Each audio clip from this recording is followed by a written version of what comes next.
Here we go. Right, now we're returning back to what we started yesterday. And we're talking about the happiness of,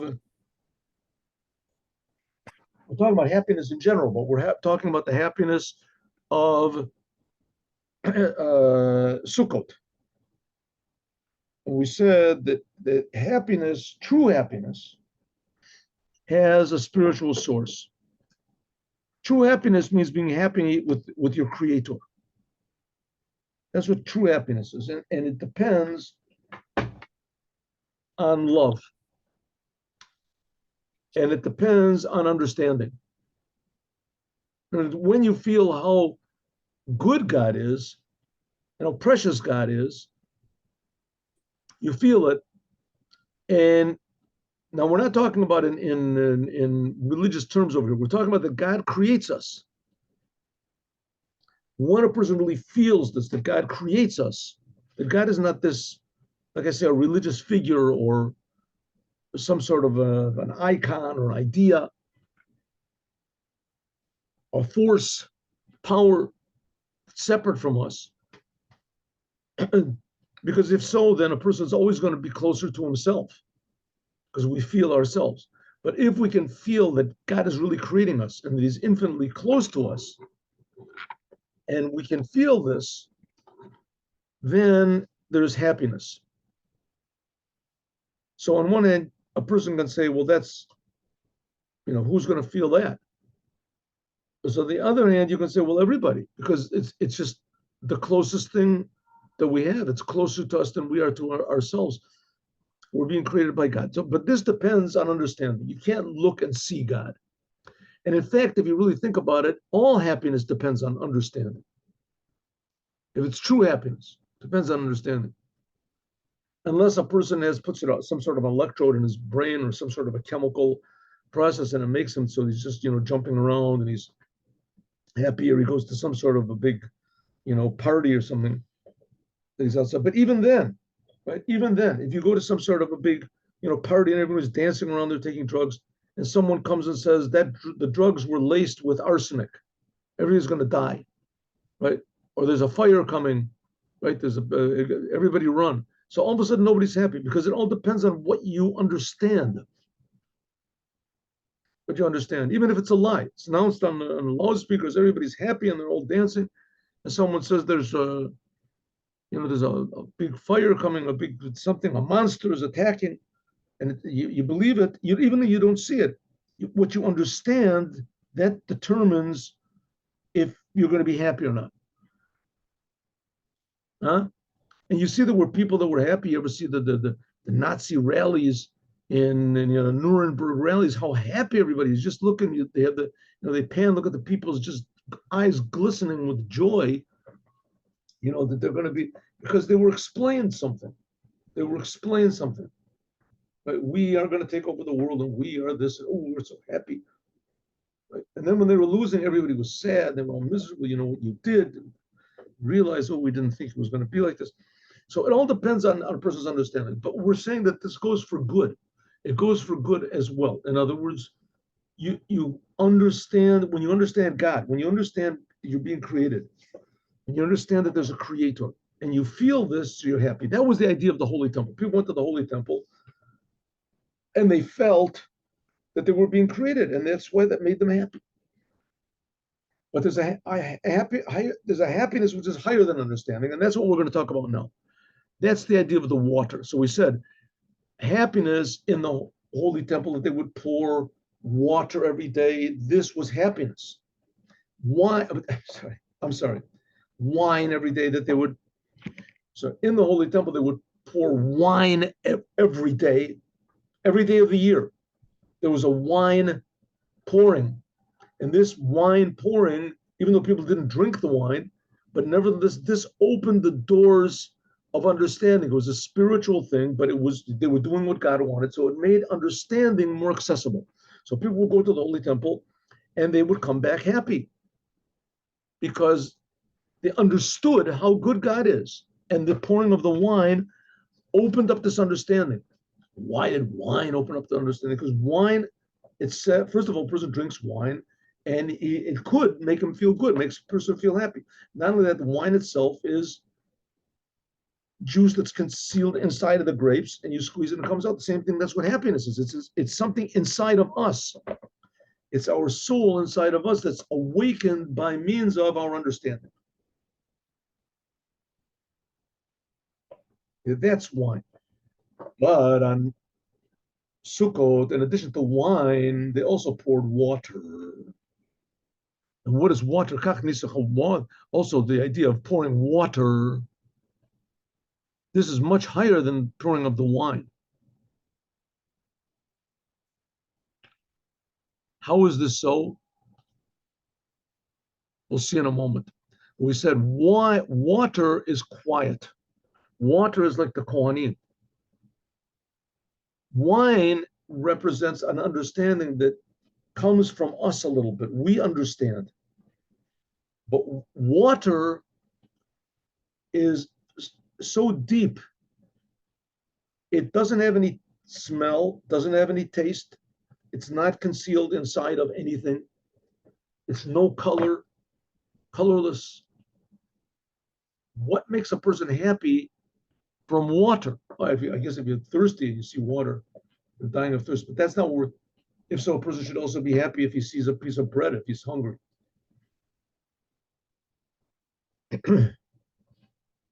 So this is a type of a happiness which is totally above understanding. And this happiness is connected with the essence of what a Jew is. This is the thing which is basically impossible to understand.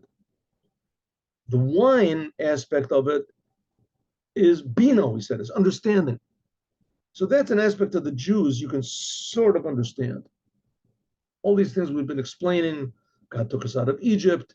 God chose us. He gave us the Torah. Did big miracles. Here we are. We're still here. Especially the idea of the Torah. The Torah is what makes the Jewish people happy. That's the Jewish identity. And when you have identity, you feel happy. When you know who you are, you know what you are. Right? Now, that's all these politicians and things like that, how they get people after them. You know who you are and who we are, and our movement is this. You feel, how do you say, you have a place.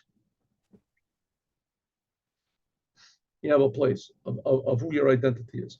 But if your identity is above understanding, and that's the Jewish people. Their identity is above understanding. It's just somebody just wrote to me a couple of days ago. Now there's these people that are attacking me on Facebook. I mean, I really enjoy it because, to see where people are coming from. But once in a while, this always arouses the thing of circumcision. And it's all the commandments, basically. Only in Judaism are there commandments. But there are some commandments which are, really very strange. And one of them is like ritual slaughtering. Doesn't that hurt the animal? And circumcision is like the father of all of them. Right? You take a little baby and you're circumcising them without any anesthetic. It's terrible. And it makes diseases and it makes this and that. So, okay, all the arguments you can put forth don't really help. But you see that the basis of the thing is not really that they care about the babies or whatever. It's just shocking. Why would people do such a thing like that? That's what Judaism is. Judaism is like really cruel and barbaric. And, why would a person do it? And it's a really good question. Why do an operation? And it's dangerous. It's dangerous. If the child is a little bit sick or something like that, then they don't do it because it's dangerous. Why would a Jew want to do the commandments, especially commandments that hurt them? So the answer to it is that there's no really logic to it. It doesn't make any sense. It's just totally above understanding. But that's the happiness of Judaism, is true, unchanging identity. Unchanging identity that's connected to the creator of the universe, connected to the whole idea of existence. So that's what happens on Sukkot, on the holiday of Rosh Hashanah. Rosh Hashanah, that's the day that the world was created. So we started thinking about, the whole entire world, the whole universe was created by the God of Israel, and it's being created right now. That's pretty, that's pretty bizarre. What type of religion is that? The whole entire world, all the stars and the angels and all of this, it's all being created. That's Rosh Hashanah. So we start to think about what reality really is. Comes Yom Kippur. Yom Kippur is saying, but we were supposed to improve it. We were supposed to improve the creation. Did you do it? Did you improve the creation? Sort of a little bit. Yom Kippur. Yom Kippur is the day you start over again. You can start over again. Okay. So Rosh Hashanah is the day we're talking about that God creates the world. And he creates man. And man is here to fix up the world. Yom Kippur is, even if you didn't fix up the world, you messed the whole thing up, or you messed a little bit of it up, which most probably everybody did. So therefore, don't worry about it. You can always start new. Always start brand new. And the fact is, God does not so much reckon the negative things as he does the positive things. We don't really know how God weighs the things out. So it's not really our business. But the fact is, you didn't do what you're supposed to. Yom Kippur brings forgiveness. Okay, now you've got it fixed up. There's the world and it's in our hands and we have to fix it up. But there's missing a big thing, and that's happiness. A person has to be happy. It's a very difficult job we've got to fix up the world. So you have to be happy. What are we going to be happy from? From our responsibility and from our identity.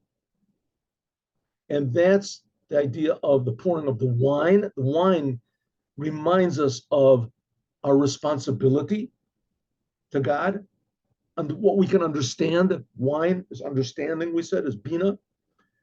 And water is our identity. That's who we are, and it's above understanding. Let's go. Where does the happiness come from? From the Torah. Hine, know that in Torah, it's known, the idea of the Torah. Okay, now the essence of Judaism is the Torah. The essence of Judaism is the Torah. Once God took the Jews out of Egypt, right, the whole Torah is building up to that with Abraham, Isaac, and Jacob, and they go down to Egypt, and then they're all together in Egypt, and God takes them out of Egypt after there's servants, slaves there for 210 years, and he does big miracles, and he gives them the Torah. Once the Jews get the Torah, the whole business changes. That's the whole deep secret, what was inside of Abraham, Isaac, and Jacob. That was what's in the Holy of Holies, was the tablets, the Torah. And the Torah is the identity of the Jewish people, and it's the responsibility of the Jewish people. It tells us what we're supposed to do, and it defines what is a Jew and what we're supposed to, and especially gives us the commandments. But more than anything else, it stresses what a Jew is, namely what? The commanded ones of God. That God picked us out, and he gave us commandments. And anyone who tries to destroy Judaism, the first thing they hit at is the commandments, because only in Judaism are the commandments. Okay, but it all comes from the Torah. Here we go. Know that it's known, the Torah, there's letters, and there's the ideas.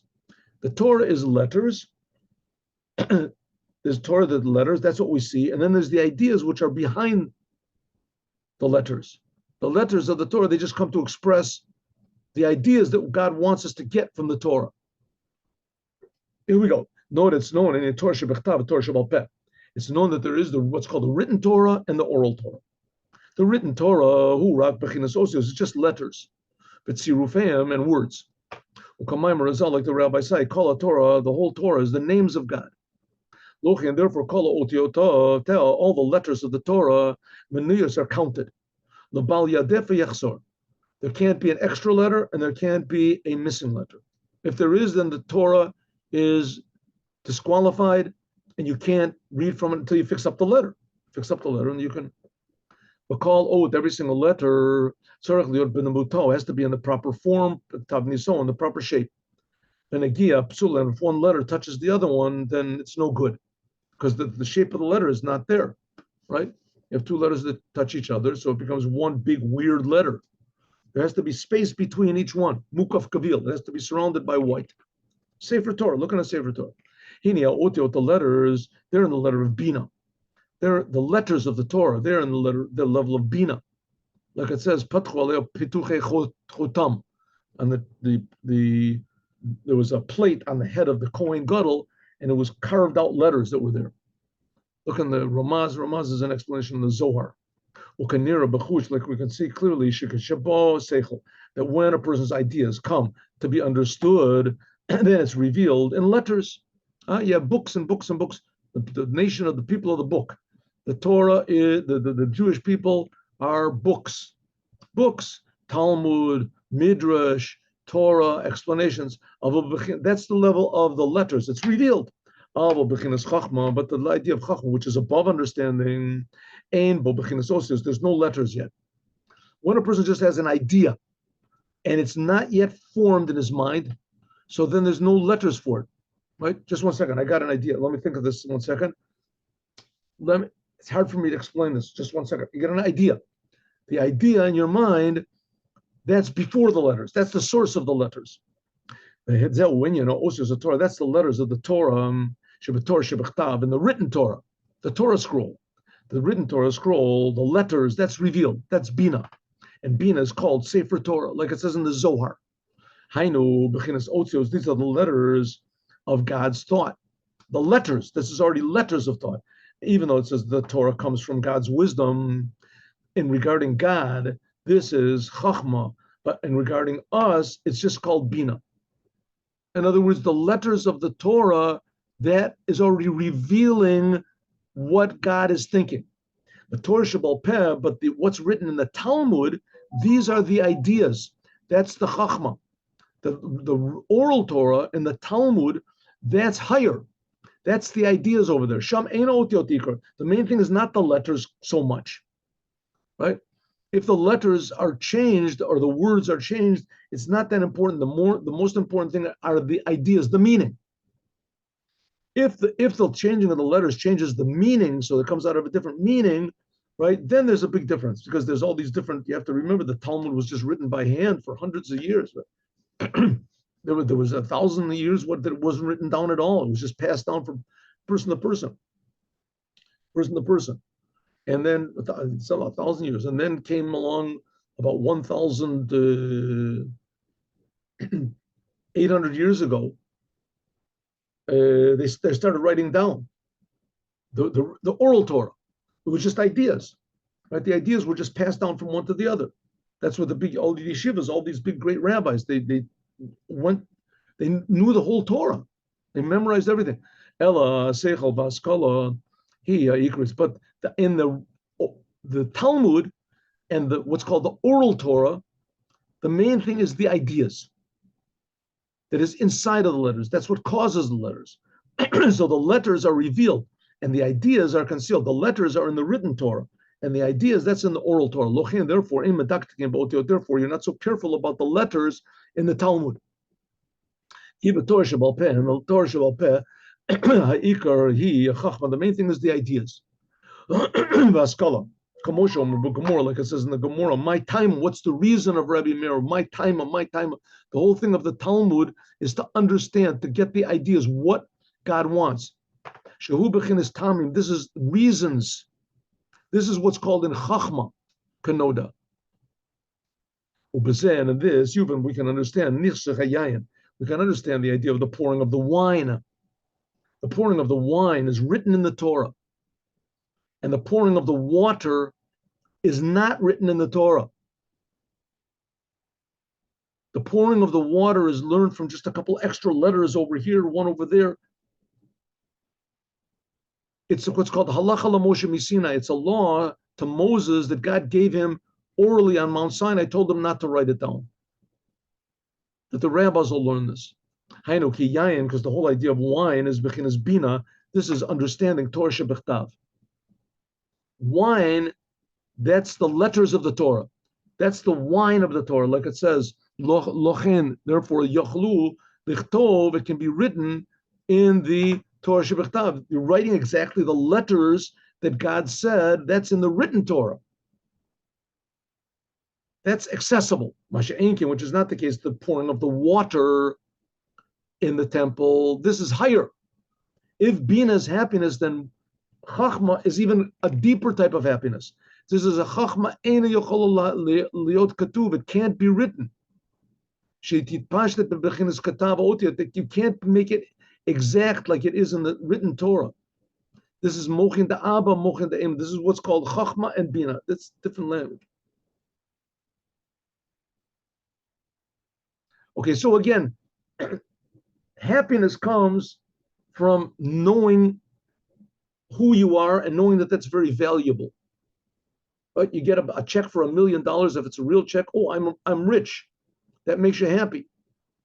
Right? It makes you happy. You understand it. But that's a thing that you acquire, so to speak. That's understanding, comes from understanding. But then there's another type of a happiness which comes from something that's above understanding what you are. And that's especially by the Jewish people. Human beings can also be happy. I'm a human being. I'm being created by God. That's also. But the Jewish people, they also have the commandments, which are totally above understanding. Just like I said about the circumcision. Why do the Jews circumcise? Even non-religious Jews circumcise their children. Non-religious Jews. A little bit of an exception are the Israelis. And also there, once in a while you get Israelis that they don't circumcise. I happen to know somebody, my wife's family, they didn't circumcise, but it's very rare, very, very rare that a Jew does not circumcise his children. Where did it happen? In Russia. In Russia, where they wiped away their Jewish identity. People didn't know that they taught them, that being a Jew wasn't, they made the mother forget, the grandmother forgot, whatever it was forbidden for the grandmother to teach her daughter that she was Jewish. Right? There was almost 70 years of communism. So that means the elders that were old, let's say 70 years ago, was forbidden for them to teach their children. So they taught them a little bit, right? That was, but then their children, they didn't even know very much. And it was also forbidden, so why teach it? So you ended up getting like fourth generation of ignoramuses in Judaism, and they didn't. But even the Russians, as soon as they find out that they're Jewish, a lot of them, not all of them, they find out that they're Jewish, they want to make a circumcision. Even older people, it's really quite astounding that they don't know anything about this, but they make a circumcision. Why do they do it? Why? There's no understanding. It doesn't make any sense. Makes absolutely no sense. And as soon as they started to make sense out of it, then they don't want to do it. Why should I do it? It doesn't make any sense. That's the inside of the letters of the Torah. That's Hainu Shebechin is Bina, this level of understanding of the Torah. That's the letters of the Torah that's sort of accessible to us. Nikra, it's called Midakaima L'Shayla. This is called the answer to the question. She'im hayata bechinas helam, it was really true concealment, hu helam shela gilui. Even though the Torah is concealed, but it's the concealed part of what's revealed. In other words, we see the letters. There they are. It's a big mystery why God would want, but at least we see it. Like it says, Yotzer or of like it says, God formed light and he created darkness. I think this is still part of the parentheses. 1 minute. Yes, it is. Here we go. And now we can understand what it says. Ki tovim dodecha miyain. Like it says, your love is better than wine. Like King Solomon said to God, your love, tovim dodecha, your love is better than wine. What is this talking about? King Solomon is talking about God. Your love is better than wine. Wine, it says, Arabi Malay Divrei Sofrim. It says the words of the rabbis, the ideas of the Torah, Yoterm, are better than the yain of the Torah, than the letters of the Torah. But Tzarech Le'av Ma, what is the Sofrim? What is the wine of the Torah? What does it mean the words of the rabbis are greater than the wine of the Torah? It says it's explained in a book of Yetzirah, the Sefer Yetzirah. There's a book called Sefer Yetzirah. It says that God gave it to Abraham. And it's the same secret of the book of the formation of the world, that there were different rabbis that used this to create human being. It says that Rabbah used it to create a man. And the Talmud, this is what, 1,600 years ago. And that the Maharal Prague, like 400 years ago, he created a human being from this. Anyway, it says in three things, God, they're like paragraphs. You can even buy the book. I mean, I don't know how valid the explanations are, but you can buy it.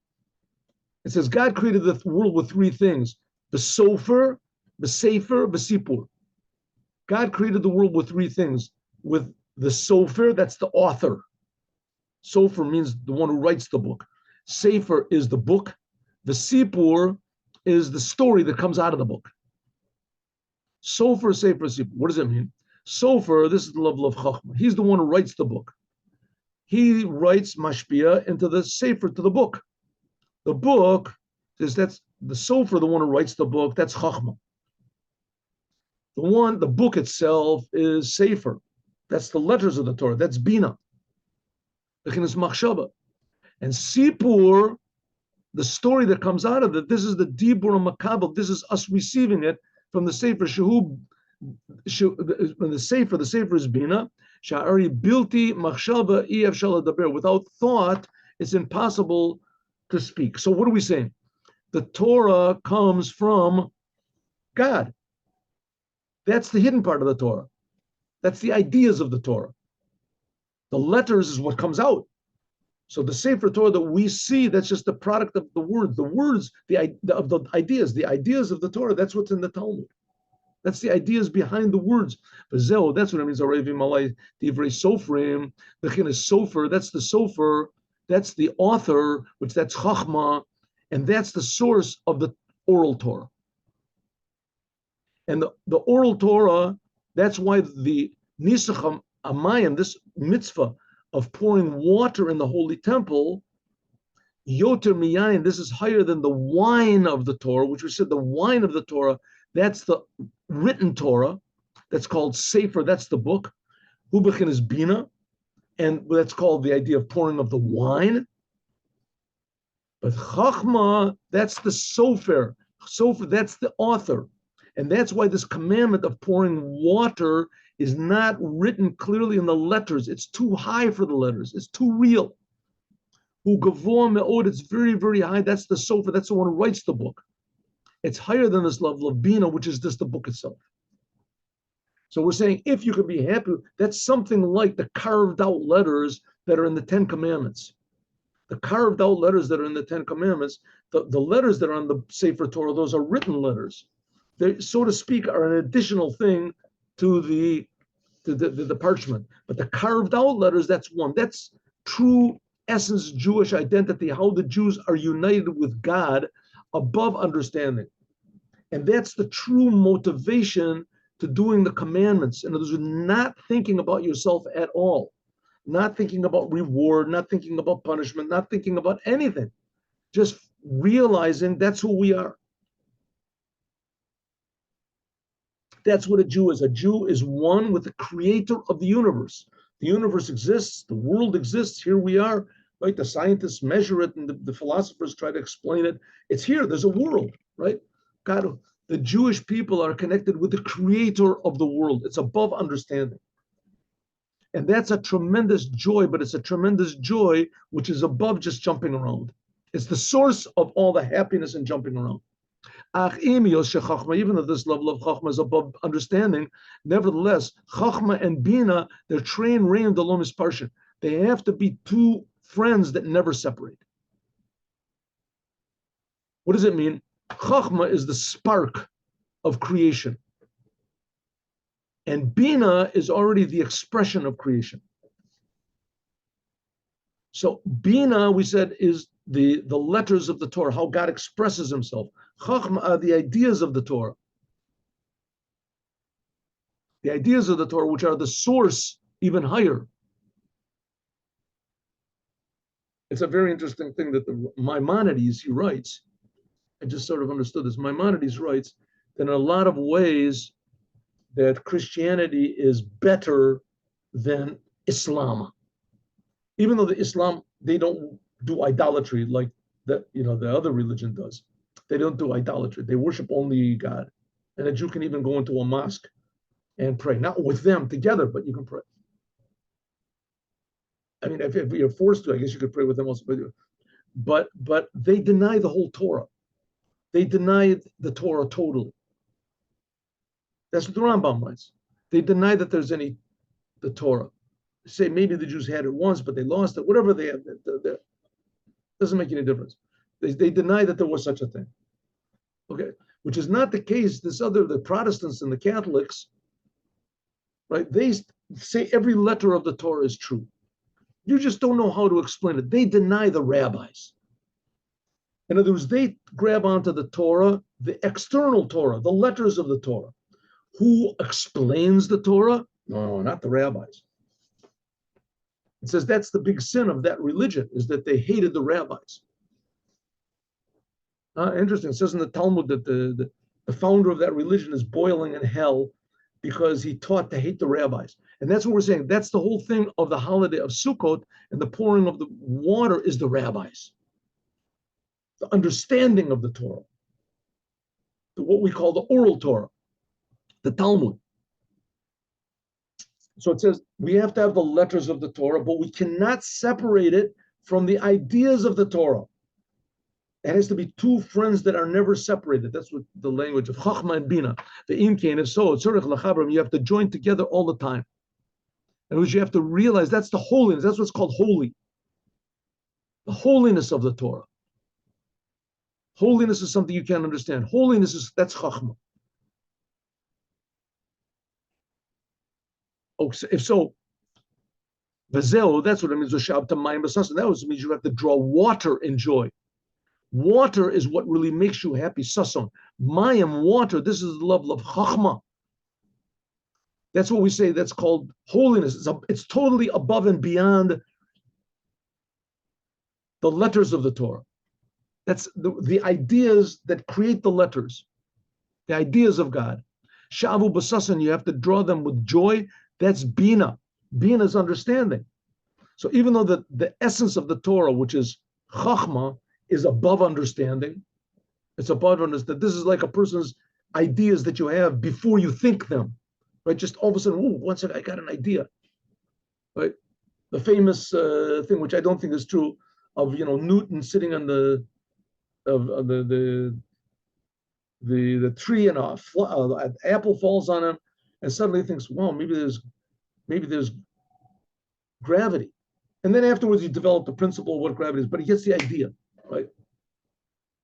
Or the Archimedes sat in this I remember, he sat in a bath and all of a sudden he realized he displaced water, and he realized that is that true? I don't know. He sat in the water and he displaced, all of a sudden he gets this idea, wow, you can figure out the displacement of the value of a thing, of the volume of a thing, of this, but just the idea before it comes to understanding. It says that's what the oral Torah is. The oral Torah are the ideas of God before they came into letters.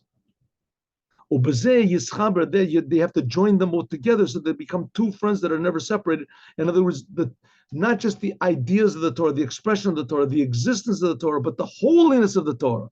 That's the water of the Torah. Therefore, the Anshe Maisa, it says that the rabbis, they would sing and they would dance, but when they would pour the water, on the, and also, when would they pour this water? They would pour the water on Sukkot at the same time that they would pour the wine, like the Rambam writes. In other words, they have to be joined together. Let's get this a bit.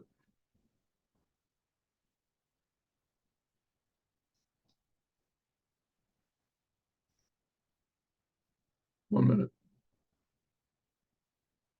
Yeah. Okay, that's the end of the parenthesis. One second. But so therefore, they have to be drawn together. Okay. So let's see. We're not going to be able to finish this. We'll see maybe when I'm over there in Crown Heights. So we'll put this up. Now one can understand what is the waters of salvation. Yeshua. That's what King Solomon said, right? From the well springs of joy, of salvation.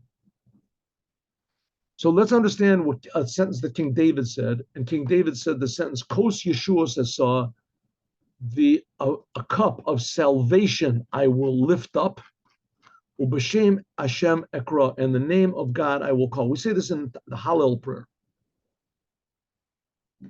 Kos Yeshua saw, God, King David said, I will lift up a cup of salvation. Okay, so what do we learn up to now? We've learned up to now that the source of Jewish happiness comes from the Torah.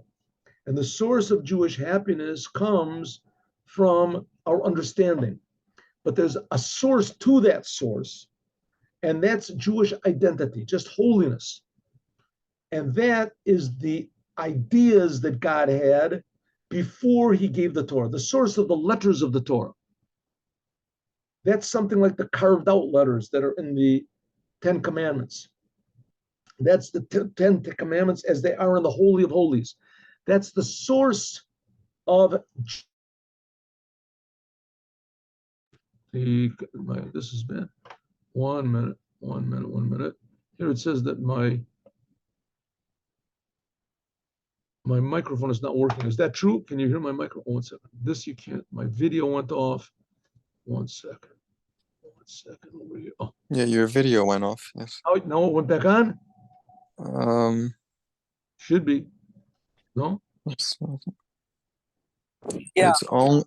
It's only on from the screen where we can see everybody else. I don't know. You see something different than what I see. I see the regular thing that I always see: a picture of me, a big picture of me, and the words of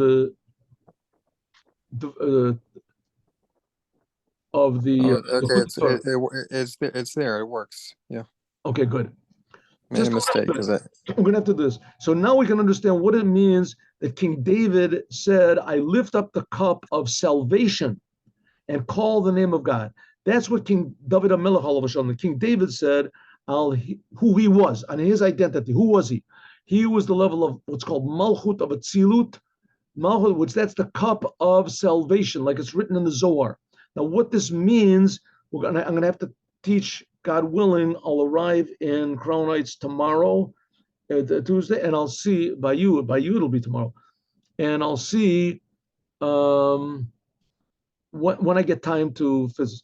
Okay, the high coast is Nagido Birchan. There will be poured out blessings, Me'inan Yeshua's from this level of called salvation of above. Who not alone, and King David took them, the Kanish loan, and he gathered them together. Okay, now here we have a very interesting thing. In Judaism, we have some very interesting figures. One of the most interesting of all is King David, right? Is King David. If you look at King David, you can't really figure out what's so holy about King David. I mean, he was not really a particularly holy figure. He fought all these battles, and he had all these wives, and he had a lot of trouble. Read the book of Psalms. Tremendous problems he had from the beginning to the end. I mean, that's like the ultimate Jew. All he had was troubles. And he was always crying out to God and pleading to God, and everyone was against him. And he was alone a lot, and his own family went against him and everything like that. What type of Judaism is that? And that's King David. King David, he dealt with all of the difficulties of the world from God's point of view. King David, read it in English, amazing book, Psalms. At least half of them are King David screaming out, begging God, please help me. King David was so holy. I mean, he was the Moshiach is going to come from King David, Moshiach ben David. And all King David had was trouble and problems. That's all that he had. So yes, because that's the essence of what King David is to come into the world to fix up the world. That's the idea of God's kingship. It says, therefore, King David, because he was always surrendered to God, so everything he did was what God wanted him to do. And God always presented him with these terrible challenges and tests that, I mean, we would not be able to stand up such a thing like that. Our own children tried to kill us. We had to run away. What type of a life is that? It says, that's King David. And King David, he dealt with the whole entire world. That's the aspect of kingship. It is the kingship of Atzilut. Atzilut means like holiness. Also, kingship, this is the vessel that in it is drawn down all of the other 10 sfirot. That's what it means we say Hallel, B'simcha Beit HaShoeva. That's why they were so happy, because they knew that the only way you can fix up the world is by being open, empty to God. And God wants us to be able to fix up the world when we feel Jewish identity, and the purpose of the responsibility of the Jewish people is to fix up the world, and we have the Torah to help us to do that.